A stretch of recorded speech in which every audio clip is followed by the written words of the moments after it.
ወደ ጥልቅ ውይይታችን እንኳን በደህና መጣችሁ። ዛሬ የምንመረምረው ታሪክ ልክ እንደ አንድ ትልቅ ድራማ ነው። መጀመሪያ ላይ ታላቅ ክብር አለ፣ ከዚያ ውድቀት፣ መጨረሻ ላይ ደግሞ የመልሶ ማግኘት ተስፋ። የሰው ልጅ ለመጀመሪያ ጊዜ የተሰጠውን የምድር አስተዳዳሪነት እንዴት እንዳጣውና ያ ስልጣን እንዴት ሊመለስ እንደሚችል የሚተነትነው ሃይማኖታዊ ጽሑፎችን መሰረት አድርገን እንወያያለን። በእርግጥም እንደ ድራማ የሚታየው ነው። የምንመለከታቸው ምንጮች በሁለት ዋልታዎች ላይ ነው የሚያተኩሩት። እሺ፣ አንደኛው የመጀመሪያው አዳም ይሉታል፣ ሌላኛው ደግሞ የኋላኛው አዳም። ያው እነዚህ ሁለት ጽንሰ ሐሳቦች ናቸው ሙሉ ታሪኩን የሚነግሩን። እንግዲህ ዛሬ ልንፈትሸው የምንፈልገው ይሄኑ ነው። የመጀመሪያው መለኮታዊ ዕቅድ ምን ነበር? በመሃል ላይ የት ጋር ነው የተበላሸው? እና የቀረበው የመፍትሄ ሐሳብስ እንዴት ነው ይሄንን የተበላሸውን ነገር መልሶ የሚጠግነው? እስኪ ከመጀመሪያው እንጀምር። እሺ፣ ታሪኩም የጀመረው ከፍጥረት ነው። ምንጮቹ እንደሚሉት እግዚአብሔር ሰውን በራሱ መልክ ከፈጠረ በኋላ አንድ ግዙፍ ኃላፊነት ሰጠው። ያው ምድርን ግዟት የሚለው ማለት ነው። አዎ፣ ምድርን ግዟት፣ በምድር ላይ በሚንቀሳቀሱት ሕያዋን ፍጥረታት ሁሉ ላይ ስልጣን ይኖራችሁ ይላል። ይህ ማለት አዳም የምድር ሥራ አስኪያጅ ሆኖ ተሾሞ ማለት ነው። ይቺ ሥራ አስኪያጅ የምትለዋ ቃል ወሳኝ ይመስለኛል። ብዙ ጊዜ ግዟት ስንል ልክ እንደ አንድ ንጉሥ ፍጹም ሥልጣን እንደተሰጠው ነው የምናስበው። ሥራ አስኪያጅ ከሆነ ግን ሥልጣኑ የራሱ አይደለም፣ ባደራ ነው የተሰጠው። በትክክል ምንጩ ላይ አንድ የኮሪያኛ ቃል ተጠቅሷል። ኢምሺ ዴይሪ ኳሊኮን። እንዴት ነው የሚባለው? ኢምሺ ዴይሪ ኳሊኮን። እሺ፣ እና ይህንን ቃል የመረጡበት ምክንያት አለው። ቀጥታ ሲተረጎም ጊዜያዊ የተወካይ አስተዳደር ስልጣን ማለት ነው። ጊዜያዊ እና ተወካይ የሚሉት ቃላት ናቸው ዋናውን ነጥብ የሚይዙት። ገባኝ። አዳም የምድር ባለቤት አልነበረም፣ ባለቤቱን ወክሎ የሚሰራ ታማኝ መጋቢ እንጂ። እሺ፣ እንግዲህ ስዕሉ ግልጽ ነው። አዳም እንደ አንድ ታማኝ ሥራ አስኪያጅ በአደራ የተሰጠውን ውብ ይዞታ እንዲያስተዳድር ተደርጓል። ነገር ግን ታሪኩ በዚህ እንደማያበቃ እናውቃለን።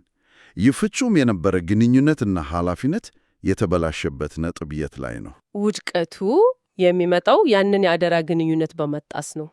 አዳም ከባለቤቱ ከፈጣሪው የተሰጠውን ትዕዛዝ ሲጥስ የመጋቢነት መብቱን አጣ። በቃ ምንጮቹ ይህንን ሲገልጹ ኃጢአትን የሚያደርጉ ሁሉ የኃጢአት ባሪያ ነው የሚለውን ቃል ይጠቅሳሉ። በአንድ ቅጽበት ከገዢነት ወደ ተገዥነት ተሸጋገረ እና ይህ ክፍተት ሲፈጠር ያው በተፈጥሮ ሕግ እንደሚባለው ሌላ ኃይል መጥቶ ቦታውን ያዘ ማለት ነው። አዎ፣ በትክክል የስልጣን ክፍተት ተፈጠረ። እናም ይህንን ክፍተት ለመሙላት የጠበቀ አካል ነበረ። ምንጮቹ ወደ ሉቃስ ወንጌል ይጠቁሙናል።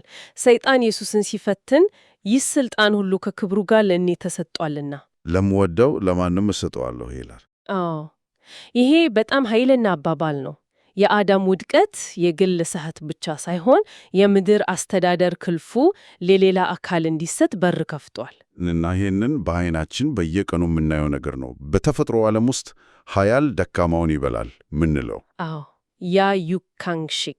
በሰው ልጆች ማህበረሰብ ውስጥ ደግሞ የኢኮኖሚና የፖለቲካ ጭቆና ሆኖ ይገለጻል።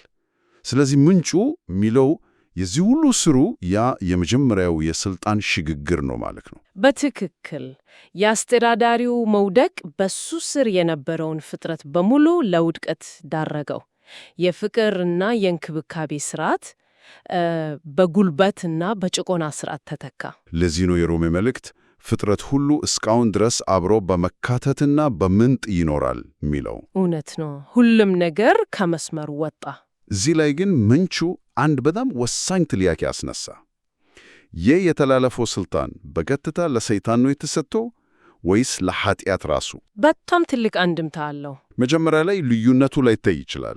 በጣም ትልቅ አንድምታ አለው። ምንጩ በዚህ ነጥብ ላይ በጥልቀት ይወያያል። ስልጣኑ የተሰጠው ለኃጢአት ከሆነ ያ ማለት ሰይጣን ራሱ የኃጢአት ባሪያ እንጂ የምድር ሕጋዊ አስተዳዳሪ አይደለም ማለት ነው። ቆይ ይህ ነጥብ በጣም ወሳኝ ነው። ይህ ማለት በምንጩ አተረጓጎም ሰይጣን የምድር ንጉሥ ሳይሆን ልክ እንደ ሌባ ወይም ስኳተር በሕገወጥ መንገድ ስልጣን ላይ የተቀመጠ ነው ማለት ነው። ይህም ሙሉውን ታሪክ ይቀይረዋል። አዎ፣ ሕጋዊ የይገባኛል ጥያቄ የለው። ሕጋዊው ባለቤት ሌላ ነው የሚል ትልቅ ፍንጭ ይሰጣል። እርሱም ልክ እንደ ወደቀው አዳም በኃጢአት ስር ያለ ተገዢ ነው። እና ይሄ ነጥብ ደግሞ ለቀጣዩ የታሪኩ ምዕራፍ ለመልሶ ማቋቋም ሂደቱ ሕጋዊ መሰረት ይጥላል። እና እዚህ ላይ ነው የታሪኩ ፕሎት ትዊስት የሚመጣው። ነገሮች ተስፋ አስቆራጭ በሆኑበት ቅጽበት አዲስ ገጸ ባህሪ ወደ መድረኩ ይገባ።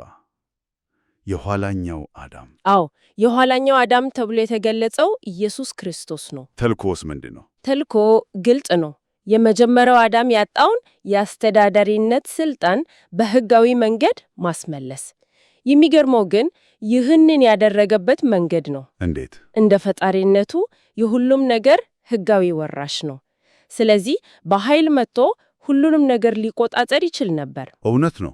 ነገር ግን ምንጮቹ የሚያጎሉት ነገር ይህንን መብቱን ያስመለሰው በጉልበት ሳይሆን እንደ ሰው ልጅ እንደ ኋላኛው አዳም ሆኖ ነው። ያ ማለት የመጀመሪያው አዳም በሰውነቱ ወድቆ ስልጣኑን እንዳጣው ሁሉ ሁለተኛው አዳም በሰውነቱ ፈተናውን አልፎ ስልጣኑን አስመለሰ ማለት ነው። በትክክል የመልሶ ማግኘቱ ሂደት ሕጋዊና ስርዓታዊ ነበር።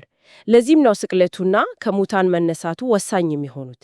የኤፌሶን መልእክት እንደሚለው ከሙታን ከተነሳ በኋላ ከማናቸውም አለቅነትና ስልጣን ሁሉ በላይ ከፍ ከፍ አደረገው ይላል። ሁሉንም ከእግሩ በታች አስገዛለት። አዎ፣ ይህ ድርጊት በመላው ፍጥረት ላይ ያለውን ስልጣን በሕጋዊ መንገድ መልሶ አጸና። የመጀመሪያው አዳም በምድር ያጣውን የኋላኛው አዳም በሰማይና በምድር ላይ አስመለሰ። እሺ፣ ታሪኩ በጣም አስደሳች የሆነ መጥቷል። የጠፋው ዘውድ ተመልሷል ማለት ነው። ነገር ግን አንድ ጥያቄ አለኝ። ክርስቶስ ይህንን ድል ተገዳጅቶ ወደ ሰማይ ካረገ በምድር ላይ የቀሩት ተከታዮቹስ? እነሱ እኮ አሁንም በዚያው በወደቀው በጫካ ሕግ በሚመራው አረም ውስጥ ነው ያሉት። ምንጩ ላይ እንደተጠቀሰው ኃይል የሌላቸው ነበሩ። ይሄ በጣም ወሳኝ ጥያቄ ነው። ድሉ በሰማይ ተረጋግጧል፣ ነገር ግን በምድር ላይ መገለጥ አለበት። ምንጩ እዚህ ላይ አንድ ሌላ የኮሪያኛ ቃል ይጠቀማል። ሙሪዮካን ጄጃደል። ሙሪዮካን ጄጃደል? አዎ፣ ቀጥታ ትርጉሙ ኃይል የሌላቸው ደቀ መዛሙርት ነው። የሚገርመው ግን ቃሉ ስሰም ደካማ ከሚለው ይልቅ ምንም አይነት ሕጋዊም ሆነ ተግባራዊ አቅም የሌላቸው ሙሉ በሙሉ አቅመ ቢስ መሆናቸውን ያጎላላል። እና ያ ለውጥ የመጣው እንዴት ነው? ያንን የአቅመ ቢስነት ሁኔታ የቀየረው ምንድን ነው? የቀረበው መልስ መንፈስ ቅዱስ ነው። ምንጩ ሶንዮን ሃናኒም ወይም እግዚአብሔር መንፈስ ቅዱስ በማለት ይጠቀሳል። ኢየሱስ ወደ ሰማይ ሲያርግ፣ ነገር ግን መንፈስ ቅዱስ በእናንተ ላይ በወረደ ጊዜ ኃይልን ትቀበላላችሁ ብሏቸው ነበር። ስለዚህ መንፈስ ቅዱስ ልክ እንደ አንድ ድልድይ ነው፣ ወይም የኃይል ማስተላለፊያ መስመር ነው የሚያገለግለው። በጣም ጥሩ አገላለጽ ነው። በክርስቶስ የተገኘውን ድልና ስልጣን ለተከታዮቹ የሚያደርስ። ልክ እንደዛ ነው። ይህ የመጀመሪያው አዳም ዘሮች የሆኑት የሰው ልጆች በኋላኛው አዳም አምሳል እንደገና የሚወለዱበት መንገድ ነው። ከዚያም በኋላ ምንጩ እንደሚለው በክርስቶስ ስምና ስልጣን ክፉ ኃይላትን ድል ማድረግና ያችን የጠፋችውን ኤደን በምድር ላይ ቁራጭ በቁራጭ መልሶ መገንባት ይችላሉ። ኃይል አልባ የነበሩት አሁን በሌላ ኃይል የታጠቁ ወኪሎች ሆኑ። በዲቁ ታዲያ የዚሁ ሁሉ መጨረሻው ምንድን ነው? ይህ የመልሱ ግንባታ ሂደት ለዘላለም ይቀጥላል ወይስ አንድ የመጨረሻ ግብ አለው? ምንጮቹ ወደ አንድ የመጨረሻ መደምደሚያ ያመለከታሉ። በራእይ መጽሐፍ ላይ የተጠቀሰውን አንድ ሐሳብ ያነሳሉ።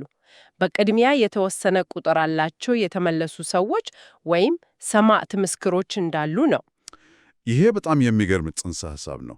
የተወሰነ ቁጥር መኖሩ ነገሩን ልክ እንደ አንድ ፕሮጀክት ፍጻሜ ያለው ያስመስለዋል። ለምንድን ነው ግን ቁጥር ላይ ትኩረት የተደረገው? አዎ፣ ማብራሪያ ይሰጣል። ሐሳቡ እንዲህ ነው። የእነዚህ ሰዎች ሕይወት ማለትም በዚህ በወደቀ ዓለም ውስጥ ሆነው የፈተናን እሳት አልፈው የፈጣሪን የፍቅር መንገድ መኖራቸው የእግዚአብሔር መንገድ ትክክልና የበላይ መሆኑን በተግባር የሚያረጋግጥ ምስክርነት ይሆናል። ይህንን በቀላሉ ለመረዳት ልክ በችሎት ላይ አንድን ክርክር ለማሸነፍ በቂ ምስክሮችን ለማቅረብ ነው ማለት ነው። በጣም ጥሩ ተመሳሳይነት ነው። የእነዚህ ሰማዕት ምስክሮች ሕይወት የወደቀው ሥርዓት ስህተት መሆኑንና የመለኮታዊው መንገድ ትክክል መሆኑን የሚያረጋግጥ የመጨረሻው ማስረጃ ይሆናል። በትክክል ይህ ቁጥር ሲሞላ ለመጨረሻው ፍርድ ሕጋዊ እና ሞራላዊ መሰረት ይጣላል። ምክንያቱም የሰው ልጆች በወደቀ ዓለም ውስጥ ሆነው እንኳን የእግዚአብሔርን መንገድ መከተል እንደሚችሉ በተግባር ተመስክሯል ማለት ነው። እና ያ ሲሆን ምስክርነት ሲጠናቀቅ ክፋትን ከምድር ላይ ለማስወገድ እና ታላቁ የሰንበት ዕረፍት ተብሎ ለሚጠራው አዲስ የሰላም ዘመን በር ይከፈታል። ታላቁ የሰንበት ዕረፍት፣ ይሄ ደግሞ አዲስ ጽንሰ ሐሳብ። አዎ፣ ምንጩ ይሄንን ከ2 ኦፍ ሴንቹሪ ጴጥሮስ መልእክት ጋር ያገናኘዋል። በጌታ ዘንድ አንድ ቀን እንደ 1000 ዓመት፣ 1000 ዓመትም እንደ አንድ ቀን ነው። በዚሁ ስሌት 7ኛው ቀን ወይም 7ኛው 1000 ዓመት የዕረፍት እና የሰላም ዘመን ይሆናል የሚል ስነ መለኮታዊ እሳቤ ነው። ገባኝ። እና የሰማዕታቱ ቁጥር መሙላት ወደዚህ 7ኛው 1000 ዓመት መሸጋገሪያው ነው ተብሎ ይታመናል። አዎ። እንግዲህ ጉዞአችንን ስናየው ከአንድ ፍጹም የአስተዳዳሪነት ቦታ ተነስተን ወደ ዓለም ውስጥ አልፈን ከዚያም በሁለተኛው አዳም መሪነት ወደሚከናወን የመልሶ ማደስ ሂደት ደርሰናል። ከዘፍጥረት እስከ ራእይ የተዘረጋ ስለ ዓለም አቀፋዊ ስልጣን ያወሳ አንድ ታላቅ ጥርቅት ነው። ለመደምደሚያ የምናነሳው ነጥብ አለ? አዎ፣ ምንጩ ላይ አንድ በጣም የሚገርም ትንሽ ግራም ያጋባ የሚመስል አገላለጽ አለ። ኤደን በሲኦል ውስጥ ትመለሳለች ይላል። ኤደን በሲኦል ውስጥ? አዎ፣ በኮሪያኛው ሃዴስ አኔ ኤዴኒ ዌቦክቴንዳ ይላል። ሃዴስ እዚህ ላይ የወደቀውን በሞትና በስቃይ በጫካ ሕግ የሚመራውን ዓለም ይወከላል። ይህ ማለት በችግርና በጨለማ በተሞላው ዓለም ውስጥ ሆነን የዚያችን የመጀመሪያዋን የፍቅርና የሥርዓት ቦታ መፍጠር ይቻላል የሚል ትርጉም አለው። በትክክል።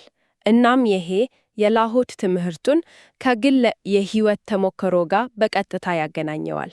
በጣም ይገርማል። ስለዚህ ለመላው አድማጭ አንድ ጥያቄ ተተነለፍ። በዙሪያችን ባለው ብዙ ጊዜ በራስ ወዳድነትና በጉልበት በሚመራው ዓለም ውስጥ አንድ ትንሽ የኤዴን ቁራጭ መፍጠርና መንከባከብ ምን ማለት ነው?